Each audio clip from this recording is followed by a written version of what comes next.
మాజీ మంత్రి Jana Reddy, TDP MLA Nandamuri Balakrishna నివాసాలకు అధికారులు మార్కింగ్ వేశారు. హైదరాబాద్లోని కేబీఆర్ పార్క్ చుట్టూ ట్రాఫిక్ సమస్యను పరిష్కరించేందుకు ఫ్లైఓవర్లు, అండర్ పాస్లు నిర్మించాలని తెలంగాణ ప్రభుత్వం నిర్ణయించింది.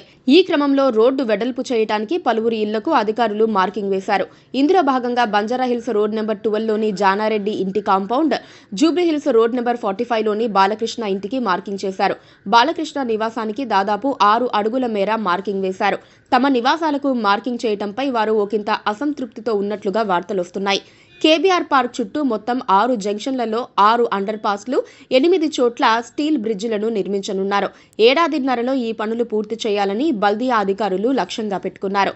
కేబీఆర్ పార్క్ చుట్టూ Jubilee Hills check post, road number 45, Film Nagar, Maharaja Agrasen cancer ఆసుపత్రి, కేబీఆర్ పార్క్ ఎంట్రన్స్ జంక్షన్ ఉన్నాయి. Jubilee Hills check post junction, KBR park entrance junction వద్ద 2 చొప్పున స్టీల్ బ్రిడ్జిలు రానున్నాయి. మిగిలిన 4 జంక్షన్లలో ఒక్కో స్టీల్ బ్రిడ్జిని నిర్మించనున్నారు. అలాగే Jubilee Hills check post, KBR park నుంచి రోడ్ నెంబర్ 36 వైపు వెళ్లే దారిలో ఫ్లైఓవర్లు రానున్నాయి. Please subscribe to